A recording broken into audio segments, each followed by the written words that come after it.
Hey, this is Charles Onyett with IGN. I'm here with Nick Cullen. Hello, everyone. And Nick is playing Star Wars The Old Republic, BioWare's first MMO, for review. The game is now live. No more beta tests, no more character wipes or anything like that. This is the live game. We have early access, so we're playing a little bit before the official release date of December 20th. Yep. But we have been leveling up characters. We're all over level 10 at this point. Mm-hmm. We're in. This is what you're looking at right now. This is Dromund Kaas. This is the main Empire city that you visit after the initial 1 to 10 starting area. It's pretty much one of, so far, two main hubs. There's this, and then there's a space hub, which you can use to get around, and it also contains many of the same functions as the main city here. And yeah, that's the Imperial fleet, and you'll actually be returning to the Imperial fleet very often throughout the course of the game. The way it's structured, it's not just one huge open connected world. You actually go to different zones for every level range. Yeah, it's divided pretty much into planets. So Hoth is its own planet, Tatooine is its own planet, and those all function as basically one giant zone. Yeah, which of course makes sense for the universe, but if you were hoping you could just run across the entire world in Star Wars: The Old Republic, you don't do that. You actually get a spaceship at the end of the Dromund Kaas main storyline. That's right. Also, this game has a main storyline. That's a big deal. So there's actually a reason for you to do pretty much everything in the game. At least as far as the main storyline is concerned. Yeah, and that, for me, from what I've played in beta, what I've played so far in the live game, that's really what sets apart the Old Republic from other MMOs, is the fact that you always have a motivation. The game gives you a motivation to do things, and the quests, and the main story quests, even the side quests, the random tasks, are all presented with fully voiced cutscenes, so it just gives a lot better motivation to go and kill 10 jungle yaks or whatever. There are no for the record jungle yaks all over the place. There are no jungle yaks in the game, at least that I've found so far. There may be some later. There are ack dogs though, so if you're looking for some ack dogs, they're in there. Yeah. But so yeah, Nick's just showing off Dromund Kaas, but can also show off the quick travel mechanic real fast. So basically, oops, I totally pressed the wrong button. Instead of recalling to an inn or something, like most MMOs do, you have a button that will quick travel you to a location that you've already been to. So it's sort of like a mixture of your standard Griffin Rider and your recall to the inn, except you choose which inn you recall to. Yeah, and that recall ability has a 30-minute cooldown, although you can still travel between points on a speeder bike. That's right. There's one right here. If I wanted to take it, which I don't. Boo. Go away, speeder.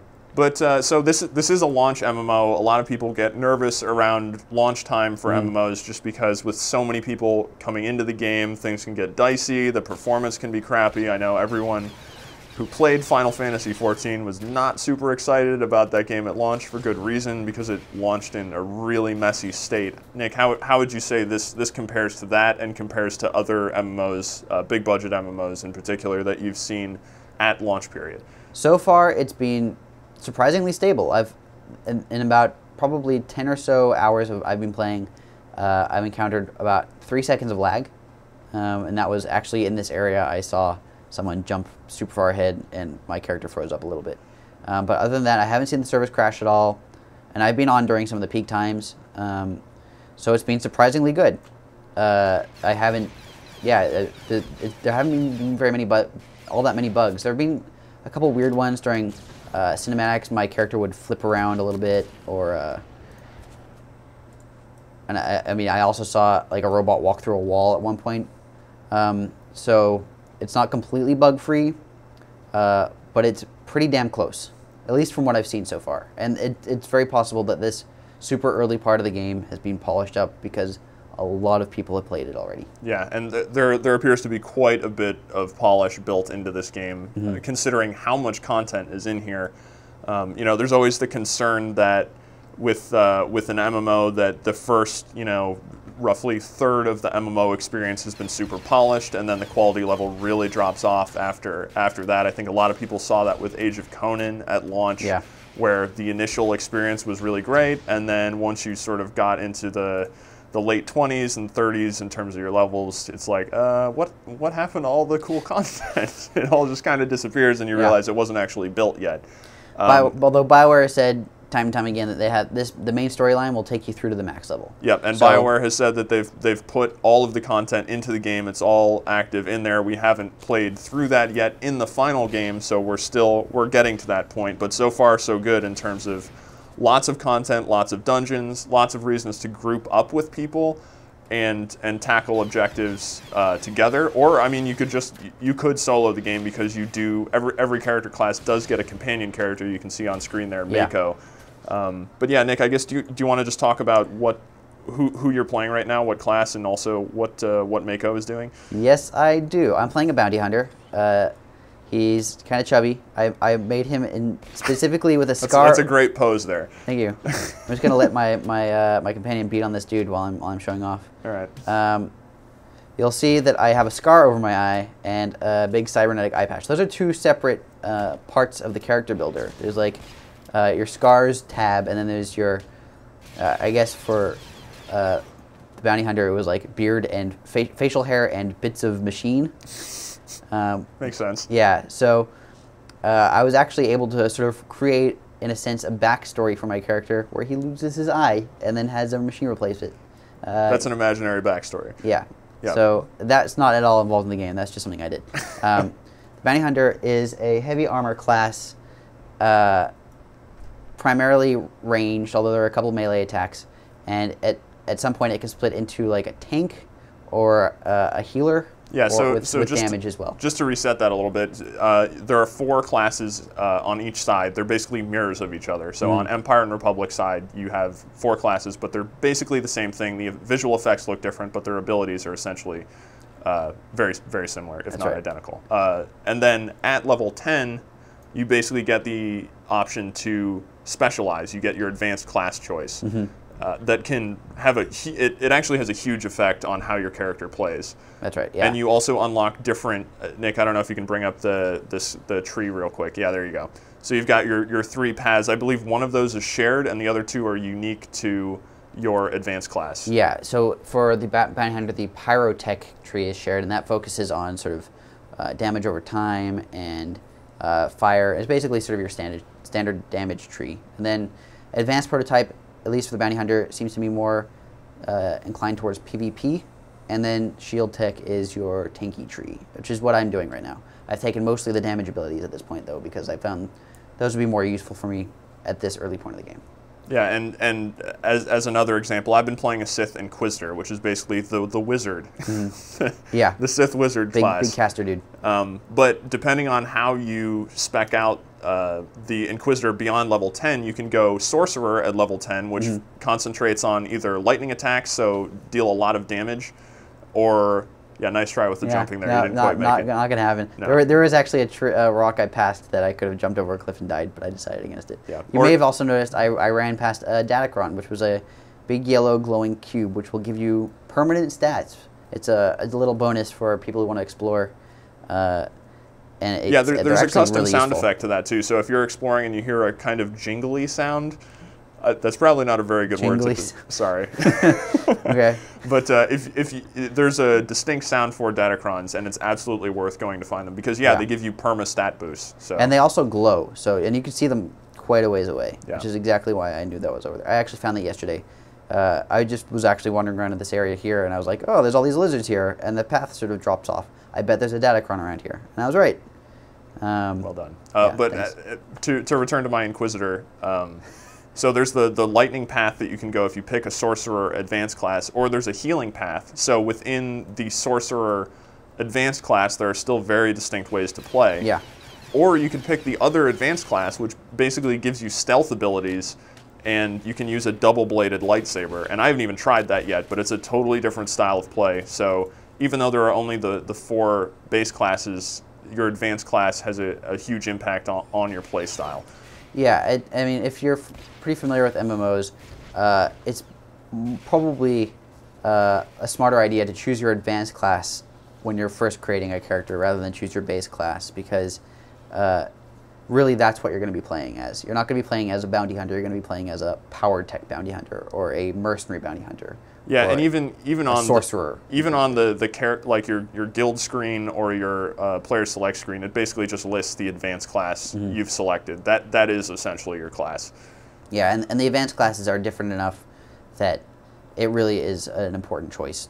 And if making the wrong choice at that stage of the game is probably going to result in you not having as good a time as possible. And then every class also gets the companion character. I don't know if you want to talk about Mako real quick. Mako is my companion character. The bounty hunter gets Mako around level 7 or 8, typically.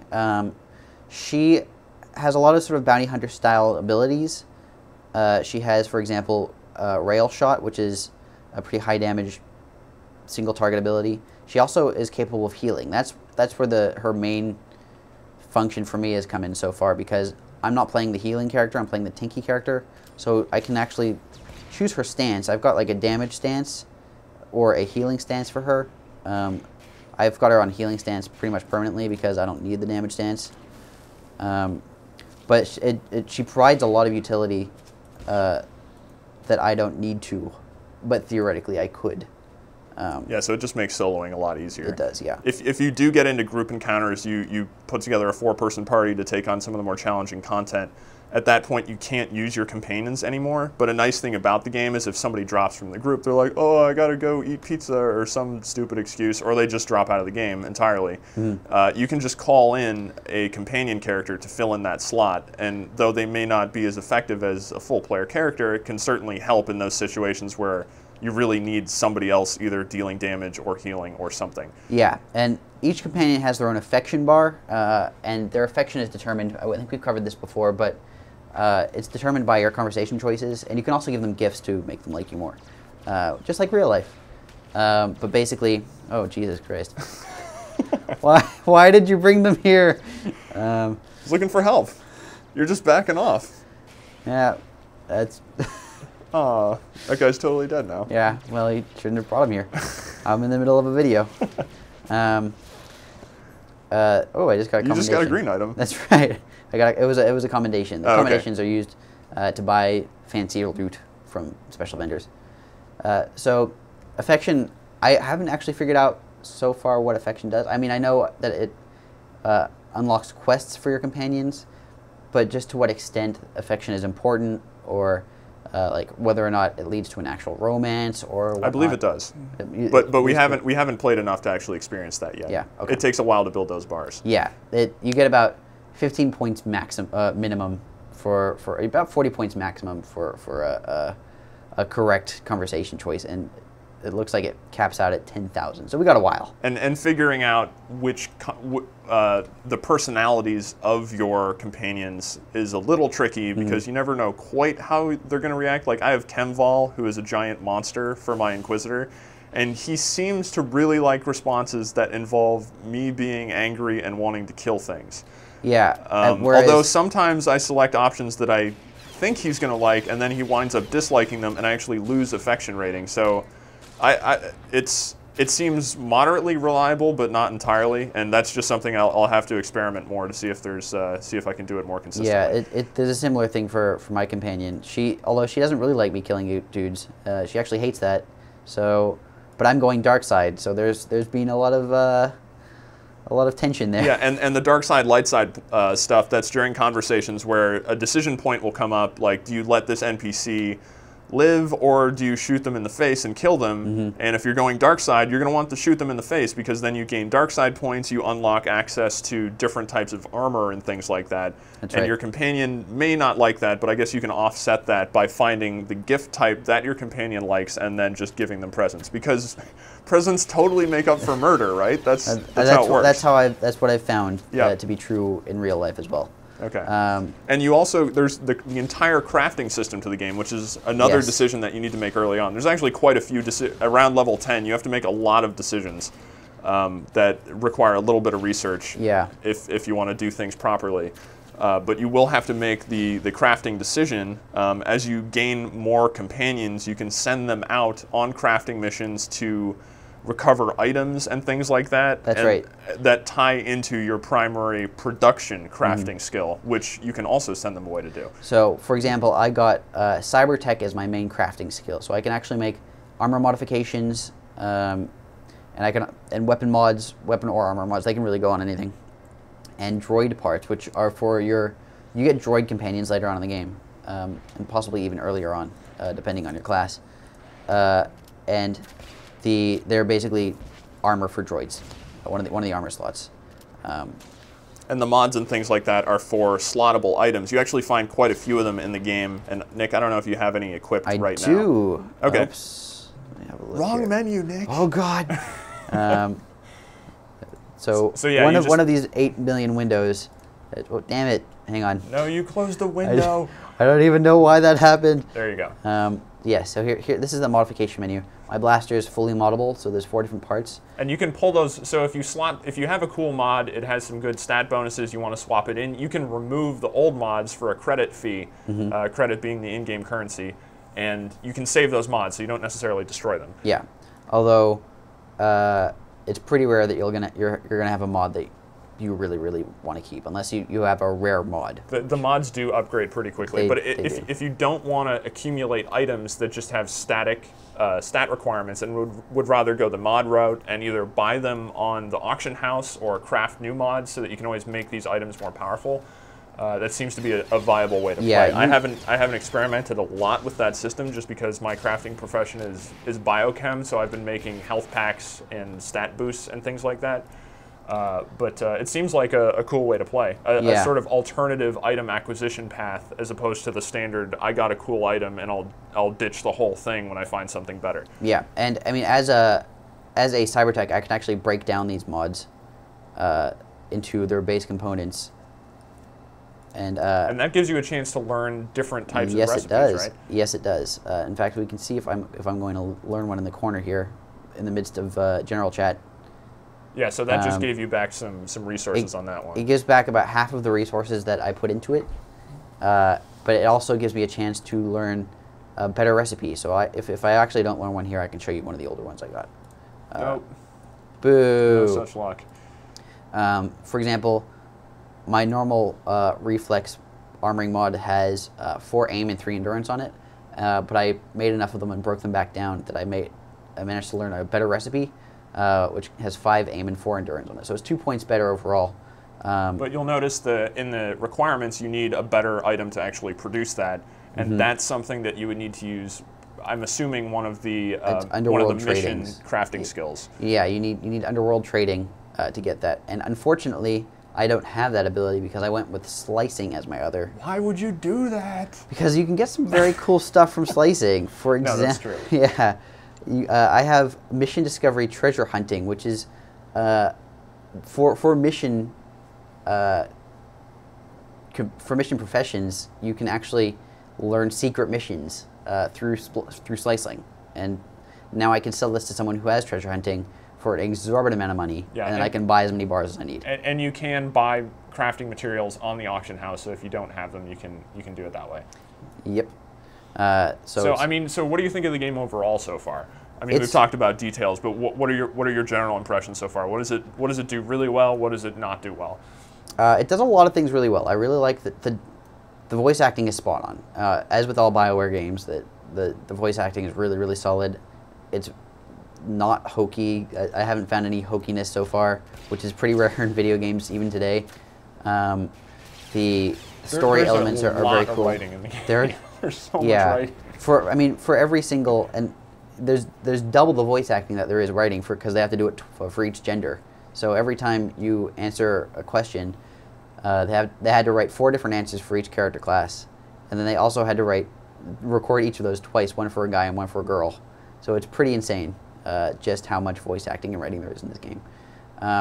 What I haven't really liked so far is the character creator seems pretty limited in that, and I can understand that the reasoning behind some of these restrictions, but I also don't understand some of them. So right now I'm like a human character with some mechanical bits, which makes me a cyborg. There were 4 other races to choose from, and they all conform to the same body shapes, which was like short guy, medium guy, tall guy, fat guy. And in the Star Wars universe, there are like so many aliens that it seems very limiting that those are your only options. If I wanted to play like a Yoda height character, that would be a cool thing, you know? All right, so you do have some complaints about the character creation system, but for somebody who maybe hasn't pre-ordered, who isn't waiting to get into the early access at this point, is this a game you would recommend based on your admittedly limited playtime so far? We're still not very far into the game, but is this something you would recommend somebody should at least try out? I would say if you're an MMO fan, absolutely. It's very polished. There's clearly a lot of detail and love, and the story elements are really cool. But it's first and foremost an MMO. So if you're not really big on MMOs, do some research first. Yeah, in case you're somebody who's maybe only played the Knights of the Old Republic single-player games and thinking, oh, this is a sequel, this is definitely, it plays more like WoW than anything else. Yeah, exactly. All right, and yeah, we're going to continue playing here at IGN. We're running a review in progress on pc.ign.com where you'll find regular updates about what we find in the game, what we think, and lots more video about our experiences in the game world. So for ongoing updates, just head over to ign.com.